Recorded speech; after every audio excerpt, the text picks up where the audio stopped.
is different. Check the prejudice at the door. Speak the mind, you give the flow. Tell the truth if it's sweet or sour. It's the hour we spitting that fire.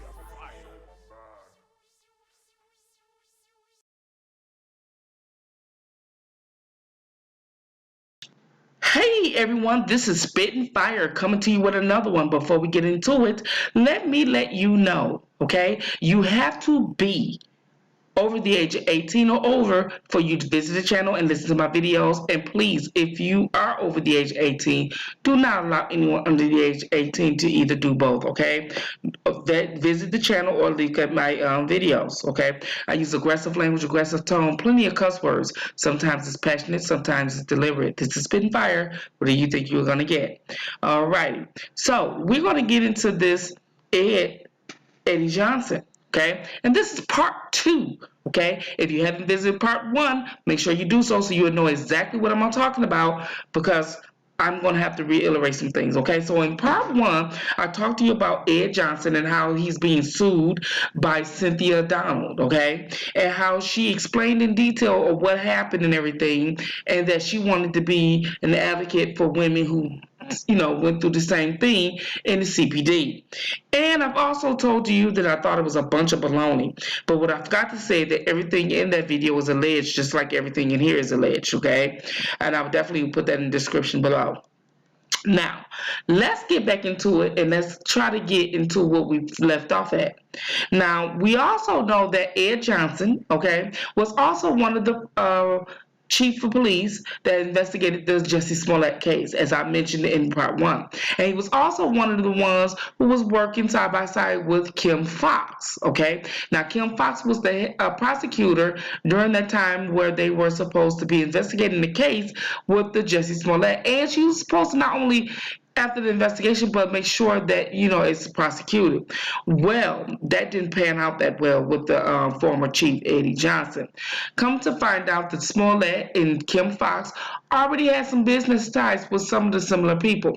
Like, for instance, John Legend, okay, bagged Kim Foxx, okay, and not only did he bag Kim Foxx, but John Legend know the Obamas, Smollett know the Obamas, things like that. So these were all people that was in the Chicago social circles of the elites to make sure they endorsed Kim Foxx. Well, Ed Johnson didn't care about that. He felt like this young man wasted a lot of police time investigating money and resources of the city that we don't have, making false police reports, because when the findings of that investigation, they did not seek or find any foul play. So, to substantiate Jussie Smollett's claim that men in MAGA hats attacked him, double hate crime, first he was black and gay, with MAGA hats. Okay, so that was big headlines.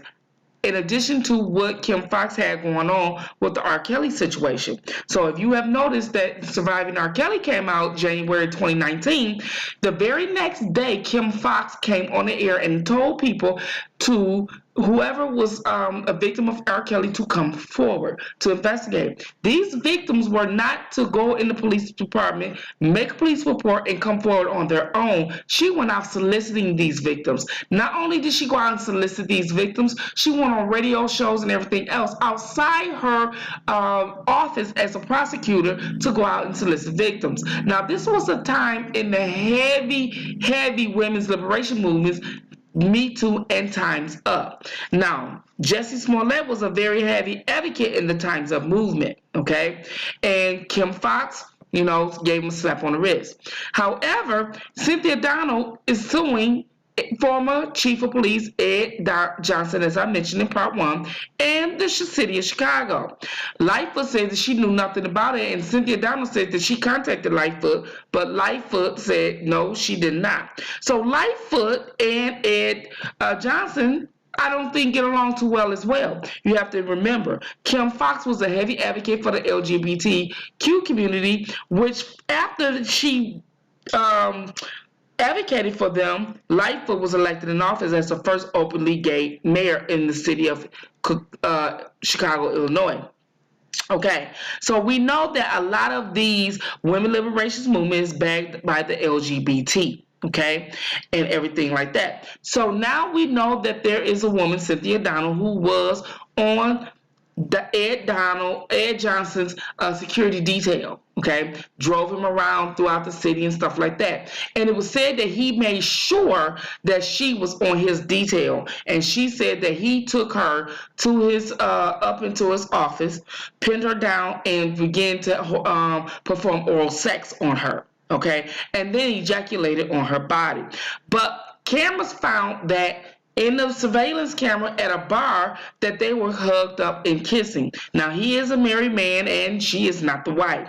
Now, Kim Fox and Ed Johnson had some very bad blood when it came to the Jussie Smollett case. He did not like it. And the former mayor, often they had a special prosecutor open up this big investigation with her office to make sure that there was no prosecutorial misconduct on behalf of Kim Fox. Well, they did find that there was some hiccups in her office, okay, and some mistakes and some misleading information and things like that, but they didn't think it was anything strong where they can prosecute her. Well, because she's a prosecutor, I think she would know what to do on whatever evidence that they needed to get rid of it prior to them coming in an investigation, especially when she knows she's under tight, heavy scrutiny and the whole public is looking at her right now. Okay, and they looking at her as being a corrupt prosecutor.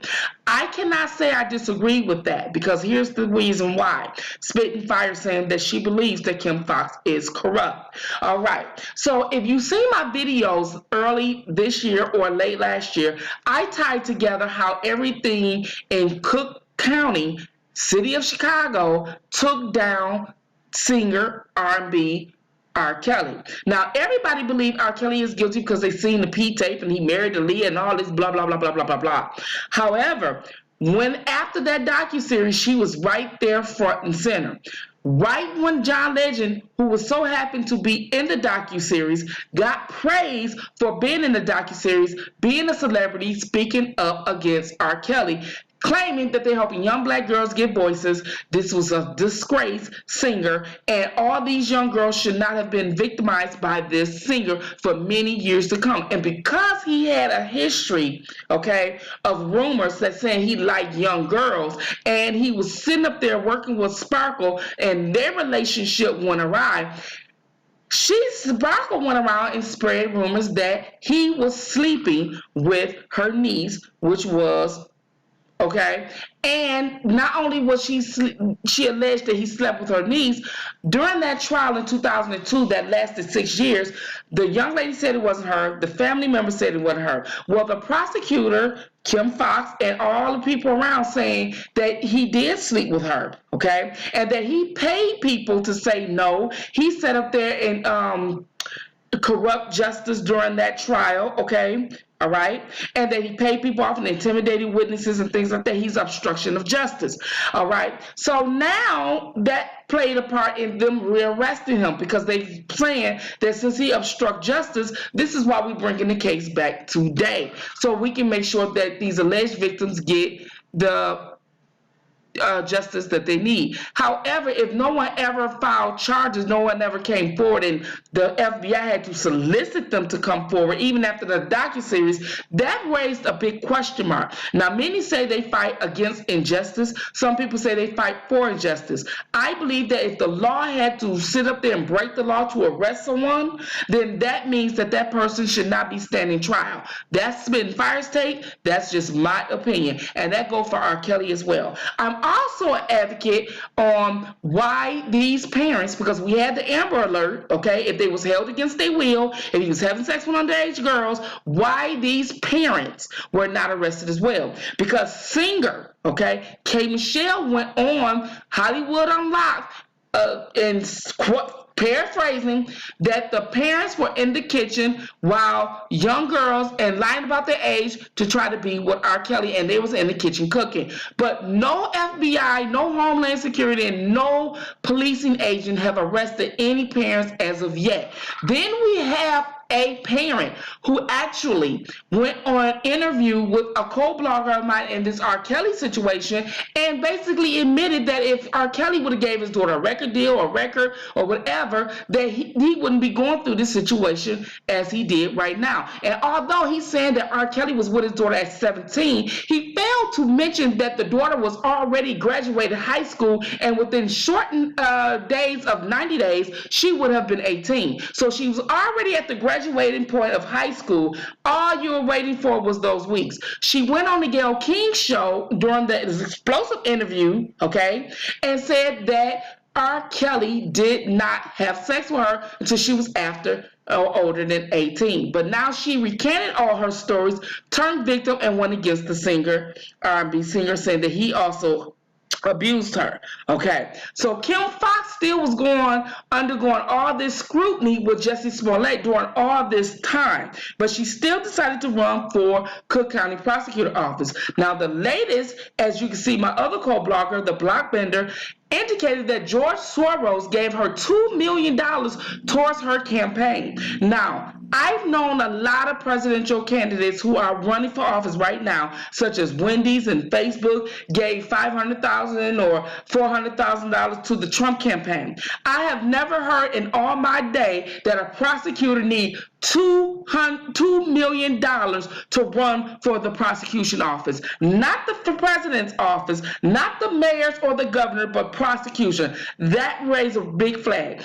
I also indicated last year and earlier this year when I have broke the news and tied all of them together. I tied the fact that the Democratic Party, okay, which was behind the takedown of R. Kelly, with the backing of the Women Liberations Movement, with the backing of the LGBT, which George Soros is a proud founder of organizing and bagging the LGBT movement, which Kim Fox was seen parading around in the LGBT parade last year, shortly before Lightfoot took office as the openly first gay mayor. So as I mentioned all this, Jussie Smollett was down with the Time's Up movement. So was Tina Chachin, who's the founder of the Time's Up movement, and they were like, time's up, time's up, time's up. So when he got in trouble, it was really ironic that she wanted to slap him on the hand and seal his case and make this situation go away. Well, not before Ed Johnson, okay? He had a lot of say-so about it. And I think during that time, because he did, they want to make an example of him, that you don't go against what we say, okay? Especially George Soros, who wants to spread his LGBTQIA and all the other alphabets, no disrespect, because they always edited them, and I don't know. I'm a traditional woman. Sorry about that. I was born that way as well. However, he wants to sit up there and spread and promote the LGBTQIA plus, okay? And because of the simple fact is, Ed Johnson didn't care about that. He wanted to sit up there and hold him accountable for wasting police time, overtime, and investigation, because they could have been investigating something that's very much more serious. Okay, and if you don't know who Jussie Smollett is, or Smollett, he is one of the head actors in the Empire series that come on, okay? And it is directed and written by Lee Daniels, okay? So Lee Daniels is friends with Oprah, who's friends with Gayle, who's friends with Kim Fox, who's friends with John Legend, who's friends with the Obama and Chachin, okay? All of them are friends, okay, in this situation. I tied all that together in earlier videos.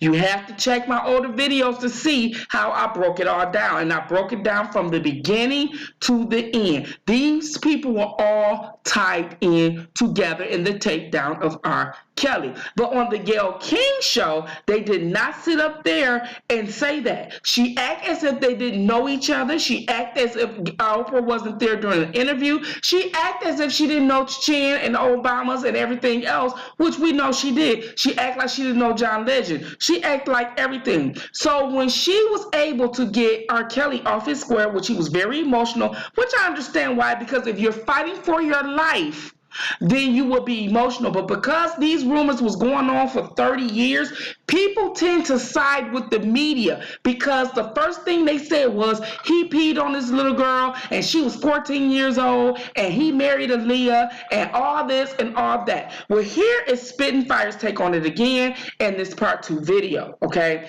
so part 2 of this video, there will be a part 3, there will be a part 4, there will be a part 5, as I mentioned, or whatever. Okay, I'm going to stop until I don't have anything else to say, but this is part 2, and again, this is my take on it.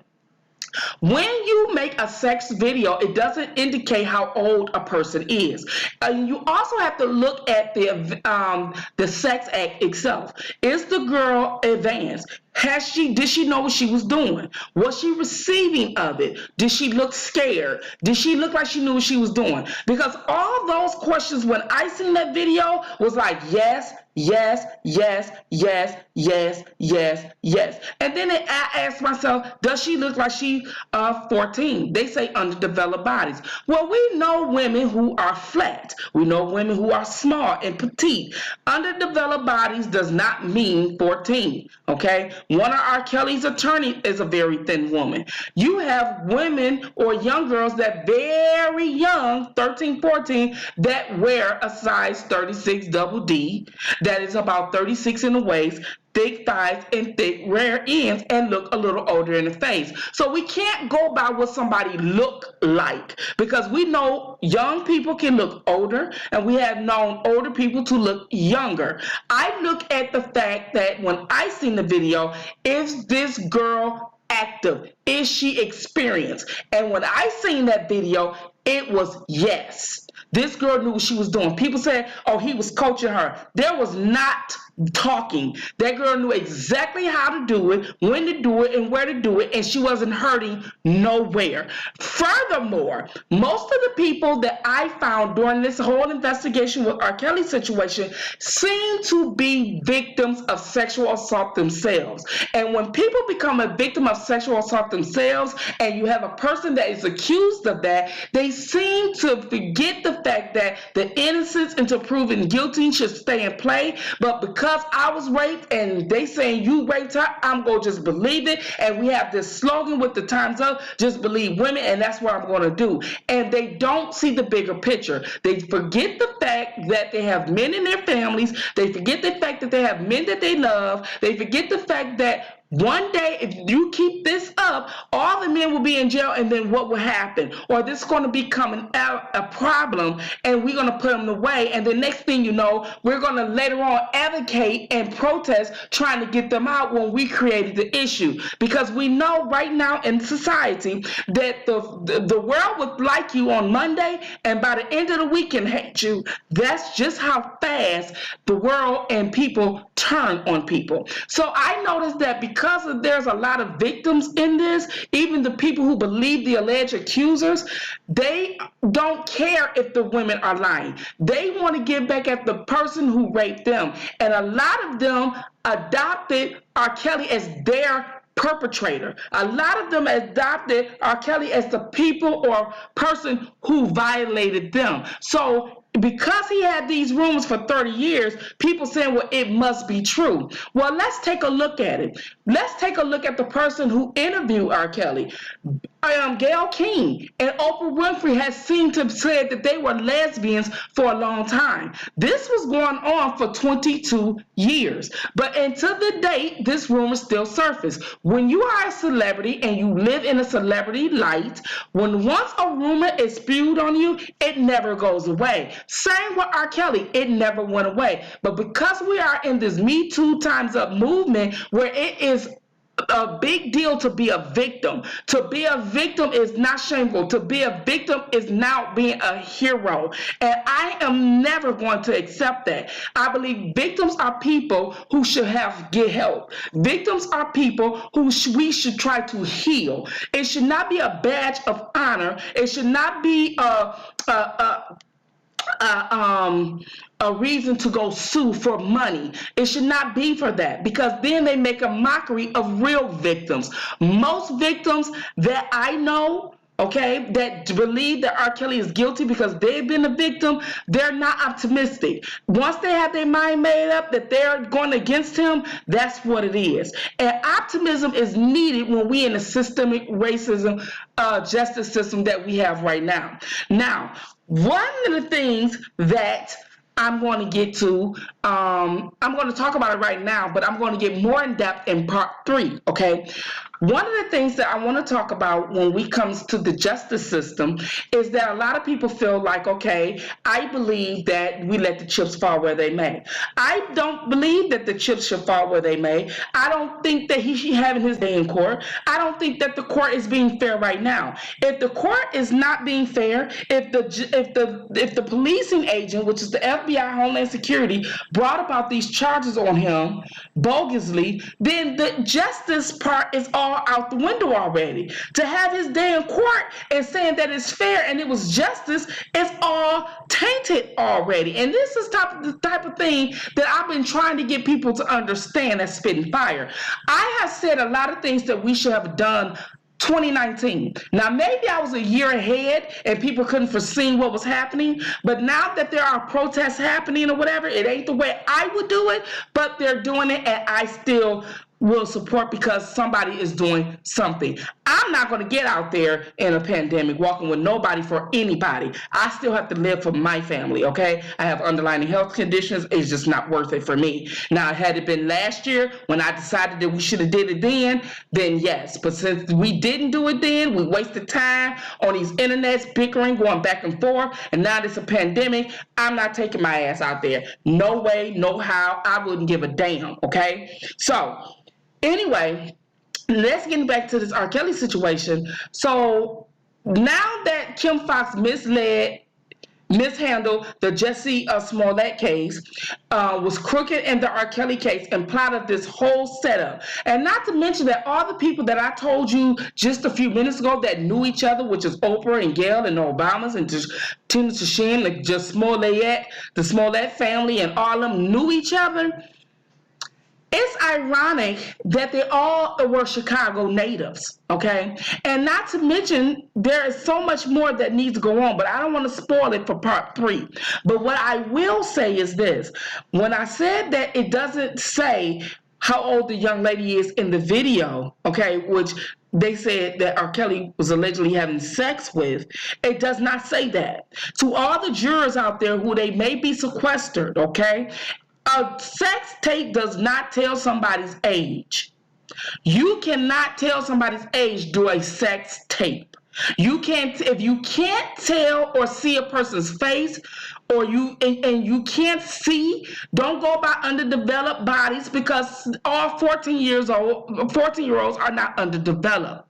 Okay, and not all of them are 14-year-olds don't indicate underdeveloped. Maybe 8, but not 14. Sometimes a 14-year-old person is fully developed. We have 14-year-olds have babies each and every day. One of the problems I have with the law, okay, I'm going to touch on this for about maybe 5 more minutes. One of the things that I have with the law is we sit up there and say a 14-year-old girl cannot consent to sex, okay? Not saying that this girl in the video is 14. As I mentioned, the video doesn't state the age, okay? I'm looking at how she performs. Does she know what to do? Is she moaning? Is she enjoying it? I'm looking at all of that. And people say, well, yeah, but he a grown man. But we don't know her age for certain.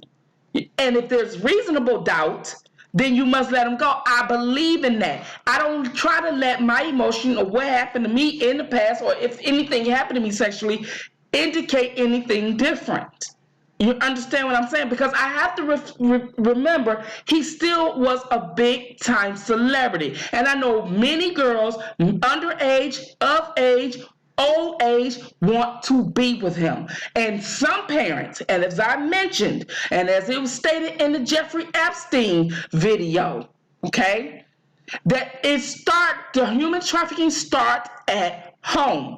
Just as if a police were investigating the murder. They normally start with the person closest to the victim. Now, going back to having sex, being underage, and all of this and that. Most people say, well, he married Aaliyah.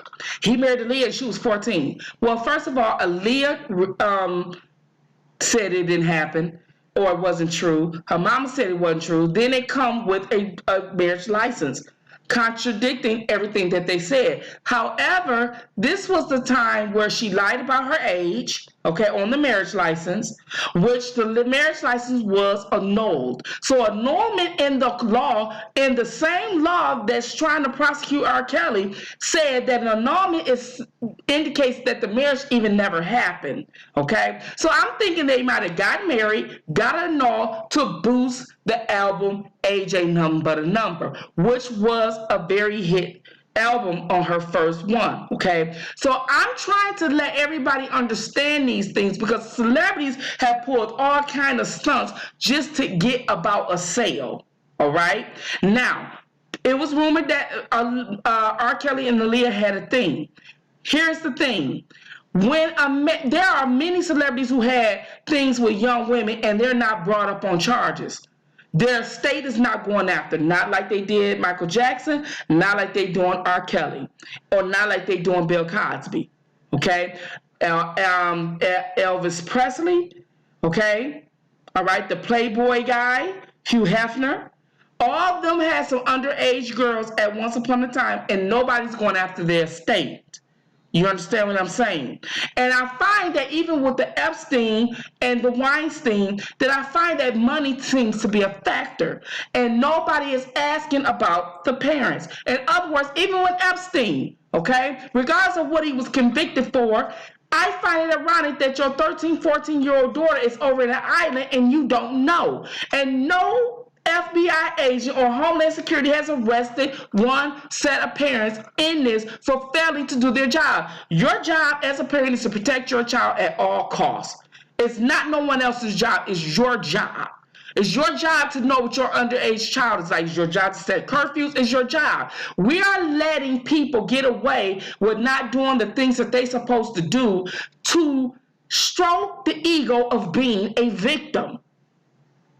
And then there's real victims out here, okay? Real victims out here who are being left alone, especially these women liberation movement who saying they're helping young black girls in the neighborhood, raise millions of dollars and didn't give nothing to the young black girls in the neighborhood.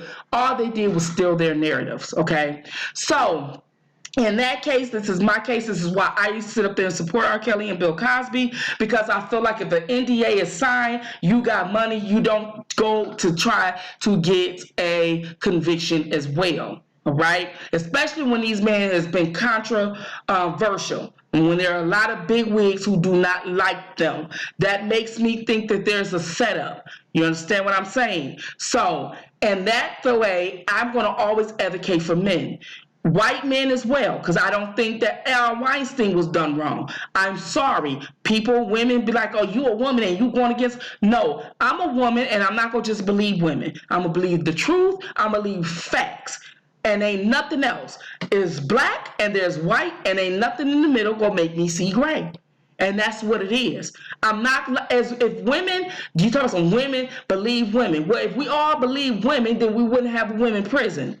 Now let's think, people, okay? You can look at the glass half empty or you can look at the glass half full. But regardless of what, we all went through things. That doesn't mean to not be optimistic, because one innocent man in prison is way too many. In other words, in the words of many greats, okay, many great people, 1,000 guilty men should go free before you convict one innocent man. Remember that. Take heed to that. Thank y'all for listening to Spitting Fire. If you like this video, thumbs up. If you don't, thumbs down. Either way it go, you gave me a view and I appreciate it. Make sure you subscribe and hit the notification bell so you'll know when I upload a new video. If you would like to sit up there and support this channel and donate to this channel, you can cash app Spitting Fire just like that. Some of the proceeds will go towards the channel and others will go towards the Innocent Project. Thank you for listening to Spitting Fire again. I'm your girl, R.A. Jackson.